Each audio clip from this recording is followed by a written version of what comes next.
Thank you very much. It's a great pleasure to be here in Glinties. Thank you to Joe for organising such a great event and to all of you for being here this evening.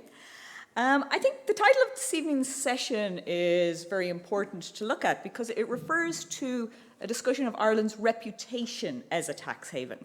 And I think it's important in addressing the issues that this raises to begin with some words on why it is reputation that we are concerned with and not Ireland's actual status as a tax haven. So Ireland is not a tax haven by any of the standard criteria that are used to classify countries as tax havens. And I'm going to say a couple of words about why that is in a moment. But although I think that's an important place to start, I don't think that a point-by-point refutation of why Ireland doesn't fit under certain criteria is enough. It doesn't really address the full substance of the issue, and that is that the totality of the Irish tax system, not maybe as it was intended or as it was designed, but as it is used in actuality by some firms, has led to Ireland being bracketed amongst tax havens in popular and political discourse. And given that so much of the country's success in economic terms over the past 30 years has been built on this bedrock of international engagement and attraction of international investment, the potential reputational damage of being perceived as a tax haven or as being at the outer edge of acceptable practices in terms of how the tax system operates needs to be given serious attention. So to start off, why do I say Ireland is not a tax haven? So Jim has already mentioned that probably the best known definition comes from the OECD, and they have 4 criteria on which they judge whether or not a country is a tax haven. That it has no or only nominal taxes on corporate profits, that there's a lack of transparency, that there's unwillingness to exchange information with other tax jurisdictions, and finally that there's no requirement for there to be economic activity of any substance associated with the tax revenues or profits. So on the first criteria, Ireland clearly has a very low corporate tax rate. And maintaining that low rate has been a central plank of government economic policy right across the political spectrum. And committing to maintaining that low corporate tax rate into the future has been kind of reiterated on a regular basis by various ministers for finance. So 12.5% is relatively low, but it's hardly low enough to be considered a nominal rate under the OECD definition.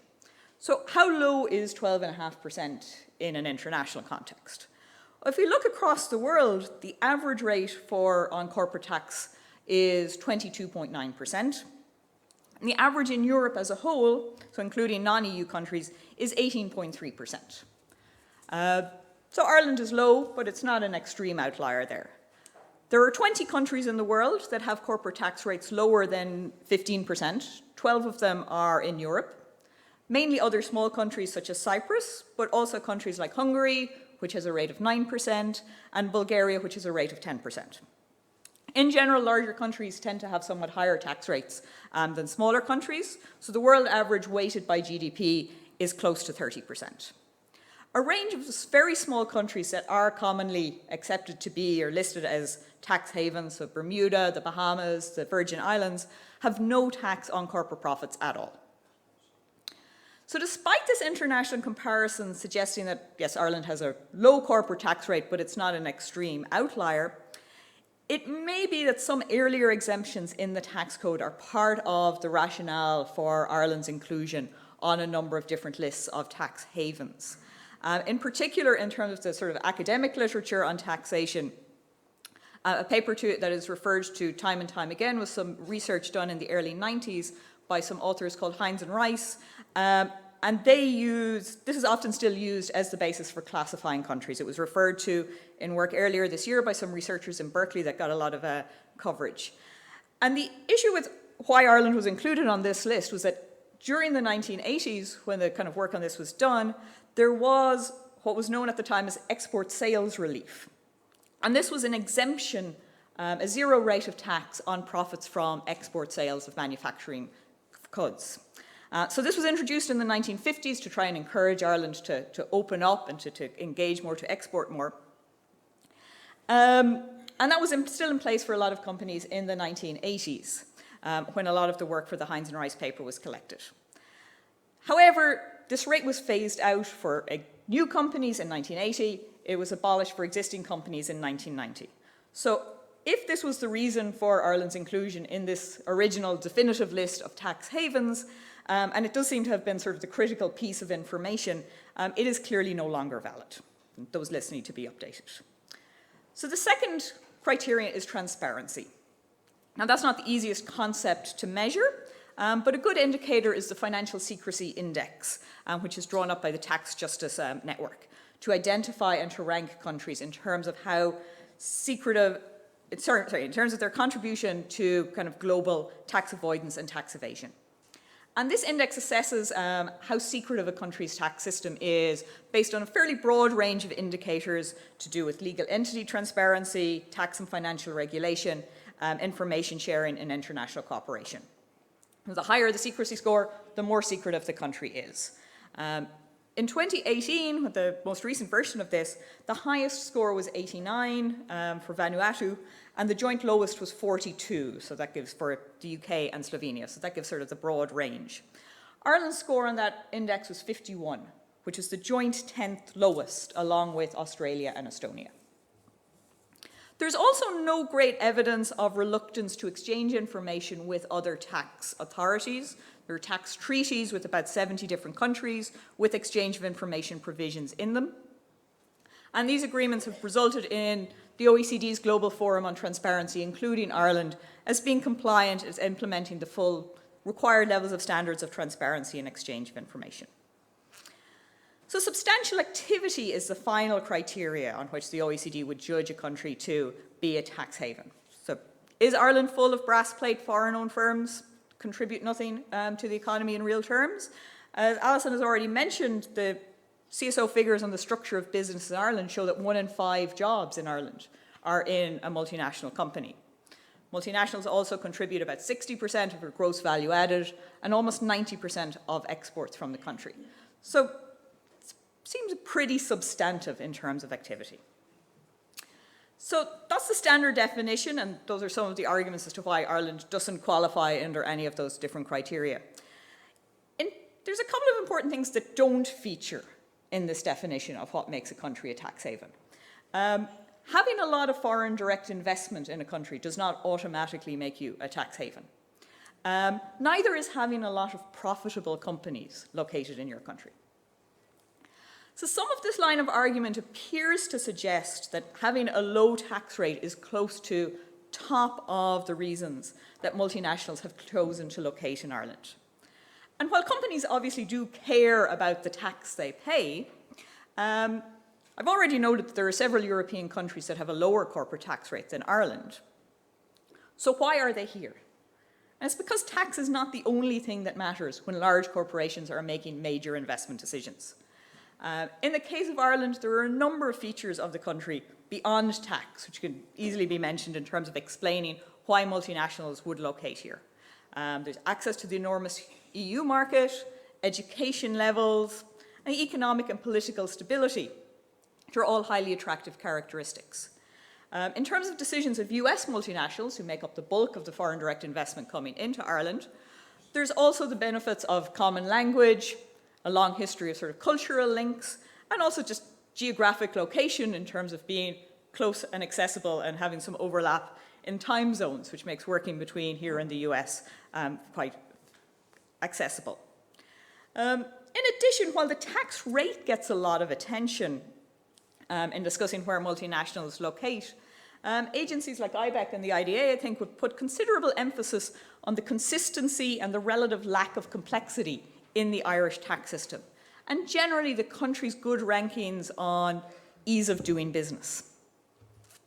Okay, but if Ireland's tax system is so fundamentally sound, why do we read stories about major multinationals booking large amounts of revenues but paying almost no tax here? So one issue here is that there are firms that can record large amounts, very high sales in Ireland, but not declare much in the way of profits. And Jim sort of touched on this. And there's a few reasons why this happened. And in some cases, the government is adjusting our approach, while in other areas, there's still considerable kind of room for improvement. So the primary cause really for concern, and one that still hasn't really been fully addressed in the implementation of the BEPS process, is that of transfer pricing. And this occurs when companies essentially manipulate the cost of services or licenses being paid between different branches of what is effectively the same company. And this process can be used by companies to book enormous revenue in Ireland, but declare very little in the way of profits because they're paying fees to other branches of the company for use of IP and licenses and so on. In some cases, where these fees are being paid to units in tax havens such as Bermuda, the vast amount of revenues that are booked in Ireland aren't being subject to tax. And this was sort of the feature of the so-called double Irish system, which was legal under Irish law, but played a large role in really tarnishing Ireland's reputation for tax fairness. Now that double Irish tax structure is being phased out. It'll no longer be possible from 2020 onwards, but it's legitimate to ask why that tax structure remained in place for so long.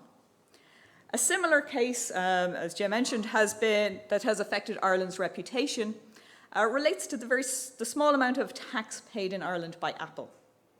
So the revenue commissioners there effectively appear to have allowed Apple to declare a very small amount of profit for their Irish unit, with the rest showing up in a Bermuda unit on the grounds that this was where the key intellectual property assets, property rights held. Now, this case is obviously still ongoing. The European Commission argue that revenue just accepted Apple's arguments about how much profit should be booked in their Irish unit without really seeking the concrete evidence for the existence of fair arm's length pricing. So this is, as I said, this is an ongoing case. The Irish government are appealing this to the European Commission. But perhaps it would be better if the government simply committed to implementing corporate tax laws that are fully in line with European norms and ensured that cases such as the Apple one don't occur again. So beyond the specific issues associated with the double Irish and the Apple case, there are some areas where, although committed to the general process, Ireland has not yet fully implemented the OECD BEPS guidelines. Those on transfer pricing really being the critical ones still to be implemented. And this treatment of transfer pricing, I think, is a critical element in tackling perceptions of Ireland as a tax haven. So policymakers, tax authorities, regulators across the world know that systems and procedures kind of developed in perfect good faith with one set of objectives in mind can often have unintended consequences or be exploited in ways that were not obvious at the starting point, particularly in terms of international tax, where different countries may come up with different definitions, and there may be some kind of mismatch between those. So I think recognizing this and shutting down these loopholes or ambiguities in the tax codes should really be part of a constant ongoing system of evaluating the tax code and updating the tax rules. And we should see this need to critically examine how the tax system is working in practice and to change it if there are areas where it is being misused or perhaps even abused. And that's a crucial part of working towards best practice. Importantly, making these changes, recognizing where loopholes have come up, they shouldn't be presented as having to be admissions of mistakes made in the initial design, which I'm afraid is sometimes a factor in slowing down and decisions, defending the existing system rather than saying, yes, there's a loophole there, we need to work to cut it down. So to sum up, while Ireland's not a tax haven by any technical definition, I think reputation can be harmed as much by perception as by actuality. And to protect Ireland's economic future, and particularly the number of challenges have been raised over the course of this week's discussions, we need to really work towards ensuring that our tax rules are fit for purpose, particularly in the increasingly globalized, increasingly digital world that many firms are operating in. Thank you very much.